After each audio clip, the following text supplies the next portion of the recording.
Hello, friends. This is Getting Chatty with Mejaki, episode 4 with friends. Wait, did I say that twice? This is Getting Chatty with Mejaki, episode 4 with friends.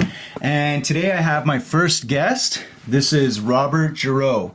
He is an actor, an artist, and an overall good guy. I originally met Robert in theater school in 2015. Montreal. So thank you very much for coming in, Robert. It's my pleasure, Chris. Awesome. So I guess the first question we can start off with, very, sorry. Oops. So what drew you into acting? What was it about that got you into it? Well, both my parents are actors, so it was sort of something that felt, didn't feel strange. That's like a privilege of that. To a degree, there's access and stuff like that, but also it to not feel like a thing. Like I feel like most people struggle is that you shouldn't do that. Be a lawyer, right? Go. What you gotta get a real job. It always felt like a real job to me. Right. And then the joke I always made is like, oops. Once I realized that I likely wasn't going to become a Power Ranger or get bit by radioactive spider. I just thought, well, I might as well go down the route that might allow me to pretend to do that. So from a pretty young age, I was just like, that's what I'm going to do. And then almost like without much consideration for the difficulties it might present. So it was just sort of something that I pretty early on, like it was how I'd be like, oh, I'm not doing well in math. It's like, well, I don't need math to act. It's like, oh, my friends are better at me than this. I'm like, well, it doesn't matter because I'm the actor guy and I'm good at this. So it's like it was just something that I identified with pretty early on. So most of my doubts about that came later, which I feel like is the opposite. Right, I was going to say, most people's parents and circles of people might not be very supportive of that, right? Like you said, get a real job. Mm-hmm. So your parents were very supportive. Yeah, like they always said, it was funny, it'd be like, oh, you should be a lawyer like my sister or whatever. But, like my mom would say that to me, not like my sister, like her sister. There's some lawyers on my mom's side. But then they'd put me in theater camp. So I'm like, well, maybe you should have grooming me to go in. You probably should have put me in lawyer camp. Come on. So, I'd say that even though they were always pretty supportive, there were moments of like, oh, well, maybe you'll want to do X. Like they weren't funneling me down it. If anything, they were actually keeping me from like child acting. Right. They made that very clear because they didn't want to feel like they were grooming me into working as a kid. Okay. So even when I was a kid and wanted to act, they pretty much made it so they were like, oh, okay, you have to do this then. Like they did, and then I didn't because I wanted to be a kid. And I'm grateful for that. I don't think I would have wanted to act as a child. Yeah, for sure. So earlier you mentioned some of the difficulties that you didn't really have at the time, or you didn't have it in your your periphery. It wasn't there. And so now that you've been doing it for a while, would you like to speak to some of the difficulties in acting? Sure. Yeah. I mean, it's just can be kind of a drag. It's a drag and it's a hustle that, like, truth be told, I think until I started realizing when I was like 19 and I was auditioning and I was going out, like, this is before self-tape, so I'd take like an hour to get to the East End to do like a yogurt ad commercial, right, and then an hour to get home, where I started being like, man, this kind of sucks, and I feel kind of lost and I feel kind of depressed because I'm like, this isn't what I thought it would be. Like, to be honest, like I was hoping I'd be kind of like one of these, like, I'm the kid of a famous actor. Like, it's just gonna happen. Right, it's just gonna work out really fast. Yeah. Like, it'll just happen. It'll kind of in the same way, and maybe this happens with everyone once like you get out of high school to a degree, or at least people that, like, depending on your degree of privilege, but it's like I sort of thought my life would unfold as steadily and easily and clearly as it does when you're going through like school. Like, I was like, oh, now it'll, like, after grade 12 you graduate, you go to university or you go to theater school, and then when you get out of theater school you just as easily as you got into, or just as easily as you would get into school or whatever. Now you're in a job and now you're in a thing, and it's just steady as it goes. Even though no one was telling me that's how it would be. Right. There was no reason to think that other than me being a delusional, sort of lucky young guy who just thought everything's going to work out for me. Right. So when did you notice that that flow of things wasn't exactly happening where, once you're done theater school, then the work starts to come? Was there like a moment, or was there like a part of your life where you just noticed, okay, this is actually a lot harder?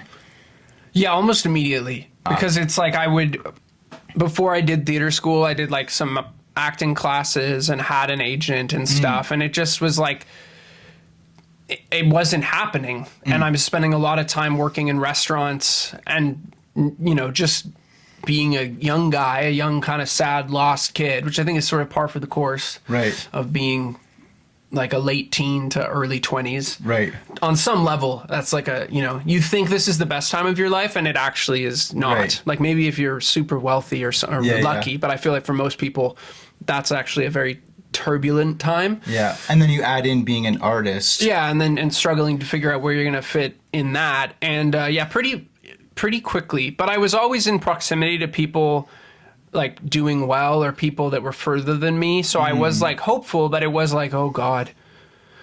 Because that's the other thing too, as a pretentious punk, it's like it's like I'd get a Degrassi Degrassi audition, and I wasn't excited.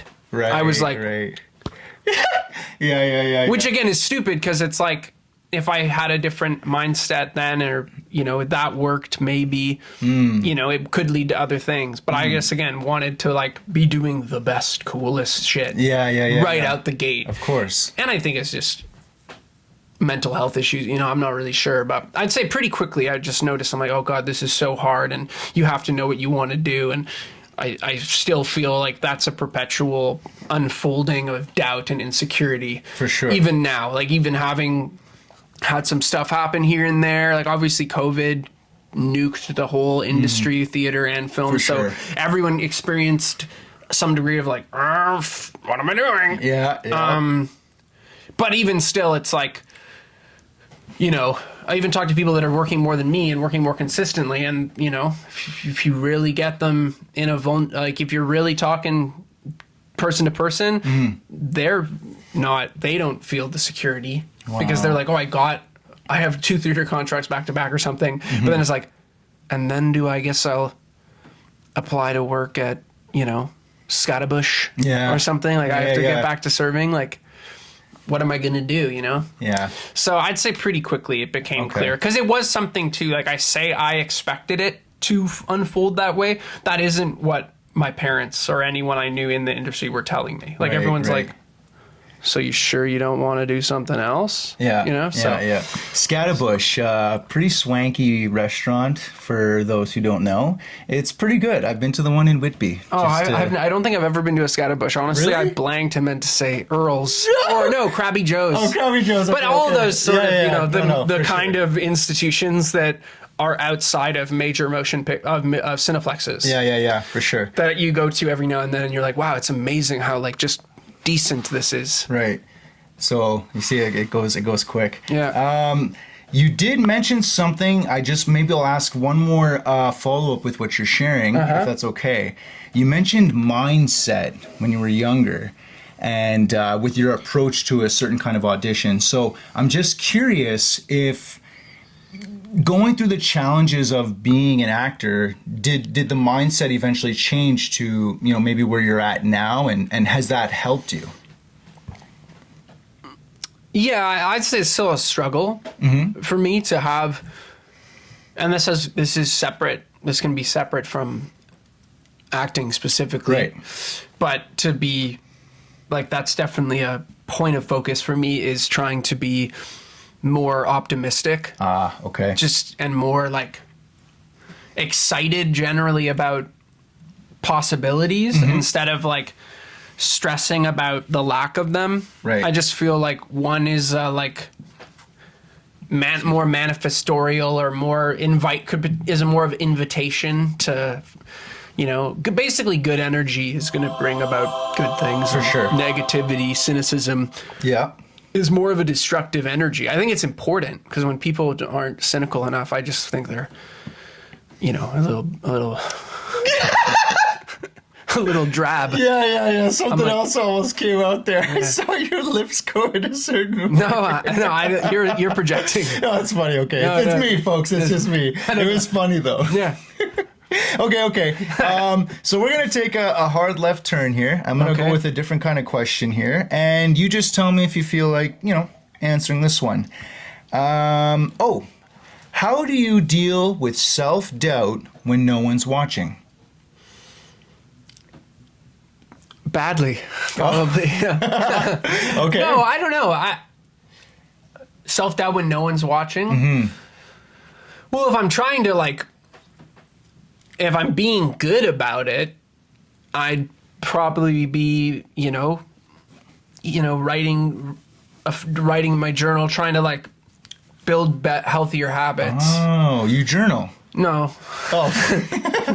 Sometimes. Sometimes. I haven't in a while, but I mean, I do that or exercise. Basically just do things that bring about a healthier mindset. Down to this on a more scientific level. Okay. Because I feel like acting, I can't just sit and be like, something's gonna happen that. You can't stew on that. That's a lot of that's out of your control. So I just mean,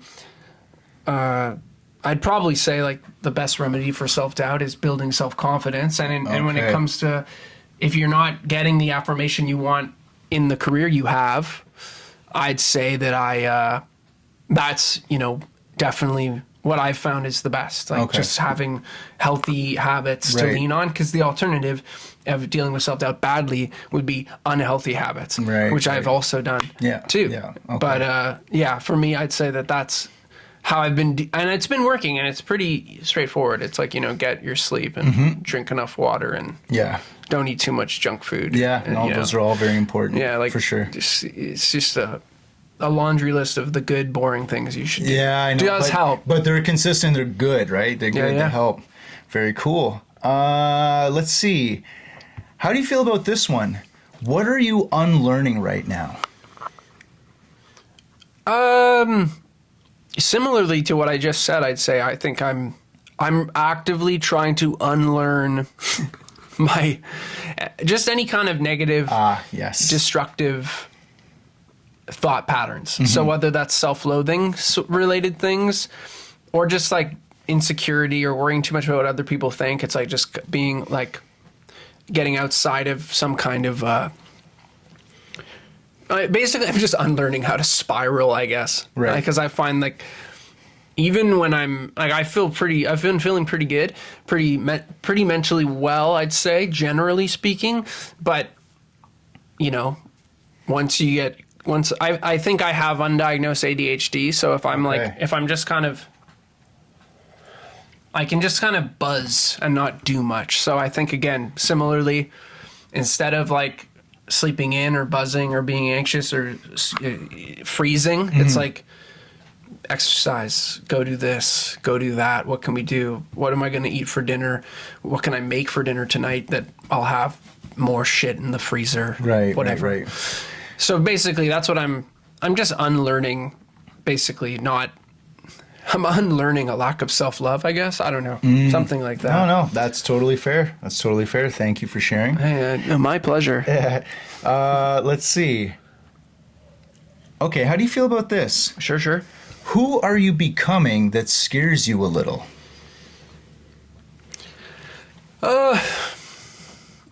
Well, I don't know. I mean, this is now I'm revealing a degree of cynicism, I guess, by even just how I'm answering this. But I'd say that what scares me about who I'm becoming is less being afraid of who that might be, and more afraid of if I can't get there. If it's I'm if I can't turn the corner, if I can't actually pull it off. And again, that's not, there isn't a binary switch from the person you are trying to let go of and the person you want to be. That would be ridiculous. Ebbs and flows, ups and downs. For sure. There's something you said that really intrigued me. You said to get there. Yeah. So what's there for you in an ideal situation or world? Well, so in the term of who I think I'm becoming is I just feel like I'd like a bit more autonomy and a bit more creative control, both just in my life, like general creative control of like what I can do, which that would involve making more money. And then secondly, it's just trying to, lean into a degree of being in more leadership positions. Okay. I think creatively, I've done it in jobs like, I've been in managerial positions before, but I mean in terms of like in the life I want. So just being, because an actor is such a inherently submissive thing, It's like, hire me, and then you're in the so what do you want me to do? It's like, and I do like that. I have no problem with that. I'm not against that, even as like a guy. Yeah. But I just mean I am interested in like directing or producing, and I do find myself intuitively wanting to speak up and wanting to be in those positions, but it's like if I'm not actually positioning myself to be in that position, then I might, just be a loud person or an arrogant person or, so I guess it's really just, that where I'd like to be is just a bit more grounded in a creative practice and where I'm kind of making the shots. Okay. And I don't think that's going to happen tomorrow. I don't think that could, it might happen in some capacity within the next year maybe, but again, it's not going to be what I want is at the other side of a lot of hard work, and I have to do that hard work. Right. Is I guess that's what's scary. You have to do the hard work, and it's easy to like visualize and like have a, like that kind of like the good kind of psychosis where you amp yourself up. But then it's like if you don't do anything about it the next day when you're not feeling good and you're feeling more down, it's like, well, nothing's going to happen. You might just have a little episode of like, I have to better myself. Yeah. So that's like my main fear is like never really getting on the horse. Okay. And just having the horse be there. Yeah. I'm speaking like a crazy person a little bit. No, that's cool. Yeah. That's good. I get it. I appreciate you sharing. I do. Yeah. So something you said about having more autonomy, and you did mention just making a little bit more money. So without going into details, do you want to share a little bit about what you do currently for money and maybe like something that you would like to change about it if you want to change it at all? Well, I managed to save a good amount of money at the previous job I worked, and it was just time to leave. Like it was pretty amicable. Like I think I was reaching a point where I could leave less amicably, and that's why I wanted to leave. And then I got like basically less. I was in a management position, so I then was like, I just want to make less money, but also be able to like just go home. Oh, okay, I see.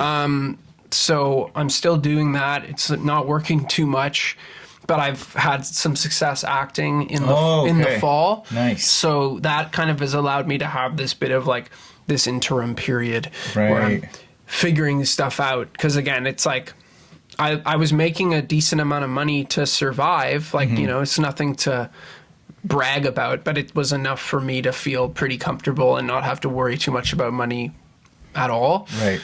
So would you say that, I guess, finding the balance of working but also having the freedom to create, is that the balance that you're that would be a balance I'd be trying to find now for sure. I see. Okay. Yeah.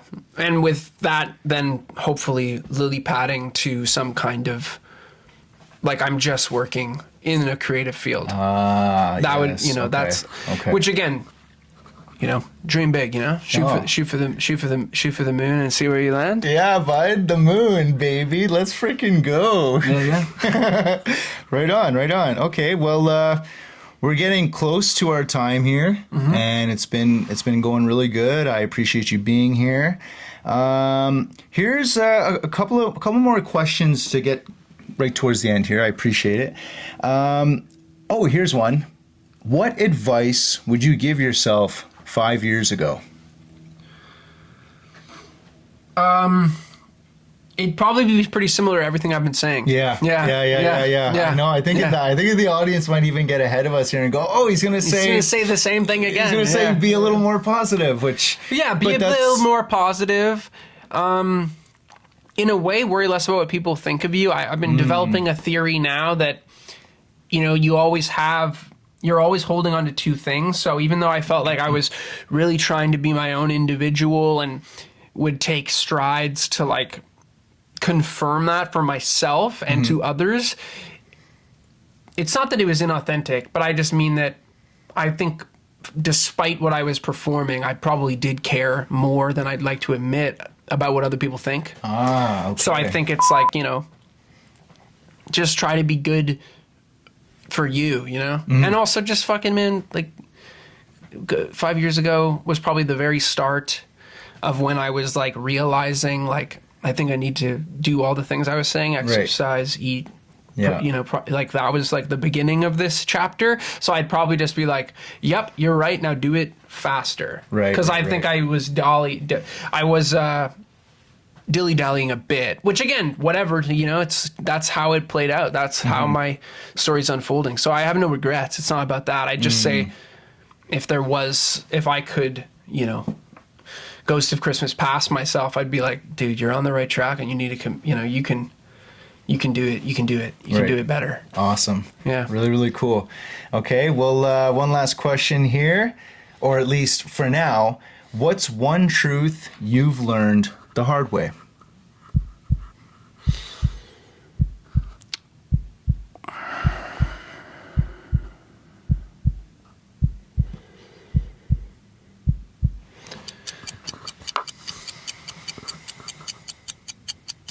I've definitely learned some truths the hard way, but I'm trying to think of how to, what to concisely say. What was the first truth you learned the hard way that popped into your head? Well, I guess sometimes, you make mistakes and you have to live with them. Like that's something that, and that's sort of, whatchamacallit, snowballs off of some of the things we're saying and what I was saying about caring too much about what people think. Because it's like, I'm not that kind of guy. I'm a good guy. Right. I identify as a good guy. I'm not going to do that. And then you invariably make some mistakes. And it's like, you're going to have to just take it and move on. You can't stew in the past. Like, you just take accountability, no bullshit, like no making excuses. No, I fucked up. And that's the end of the story. You don't get to qualify. Right. Like, own your shit. Yeah, precisely. Yeah. Own it and just carry on and aspire to be better. Because at the end of the day, most people, they're not going to be, you can only do work on yourself. Yeah. Basically. Totally. Like, you have to just pull yourself up by the bootstraps. There you go. Pull yourself up by the bootstraps and don't make excuses. Keep moving forward, Laddie. Okay, really cool. Well, we'll end it there, but I do have a little hat full of questions. They're just sort of random questions, but you go ahead and you take one, and we'll just finish off the with friends with one more question, and you just go ahead and pick it. So, do you want to read it, or should I read it? I'll read it. Okay. Let's see. What version of yourself are you most grateful you survived?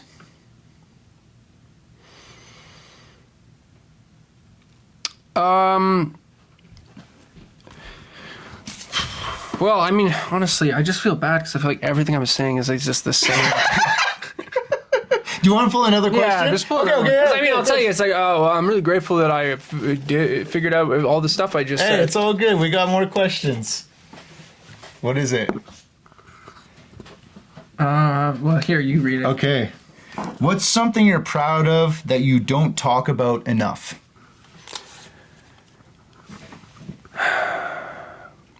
It's tricky. I feel like I just talk my ass off about all the time. Hey, it's cool. That's what we're here for. So what? that I don't talk about enough? Yeah. Something you're proud of. Maybe you don't bring it up very much. If you feel comfortable sharing it. Well, on a very micro thing is I think I'm a pretty good cook. Considering yes. I'm kind of self-taught, you know, well, mom gave me the starter kit, but I haven't, like, I was never a cook. I haven't, so, and it's something that it's like, I'm not going out of my way to show off. Something that I could see myself, like, you know, dinner party, whatever. Like, it's not something I do, but it says like this thing of like, when I talk to people that are like, oh, I don't know how, oh God, I bought a sweet potato, and it's like people like in our age range that are like afraid of cooking, and then I just kind of have to like, yeah. So and those are moments where I'm like, I'm always not going to flex on them and be like, oh man, I like cooking actually. Yeah. Because it's not like I'm great. I'm not meal prepping all the time. It's not like I'm above Ubering or whatever. It's not that. I just mean the fact that I can do it feels good. And I don't flex that on people because it would be weird. You know what I mean? It's like, well, it also adds to your wanting to eat healthier. That you talked about, so you really I like cooking. For it. Yeah. Also, I've seen your story updates, and the food looks delicious. I guess I do. No, I mean, I don't think it's a flex, though. I think you're just like, this is what I'm eating. I think a lot of people update their stories with, you know, food. People show the food they make. Yeah, but it's true. I guess in a way that is the closest thing to me being like, it's good, though. I see it, and I go, I know you made that. I made a pretty good little sandwich. Hell yeah. I made a little bit of bolognese. Awesome. Or whatever. So cool. Awesome. Yeah. Robert, we are going to call it there. We did some pretty good time. Thank you all for watching today. I'm Chris Mejaki, and this is Getting Chatty with Mejaki with friends, Robert Giroux. Thank you again for coming on. Yeah, cheers. Hey, cheers. Tink. Tink. That in the clip. Yeah, just like different sort of thing. Okay. Oh, nice. Yeah, you know, like, hey-o. It's just like not a lot of space. I don't have very much frame here, but thank you. Oh. This is Chris Mejaki, Robert Giroux. Thanks again, brother. My cheers. Yeah, cheers. Hell yeah.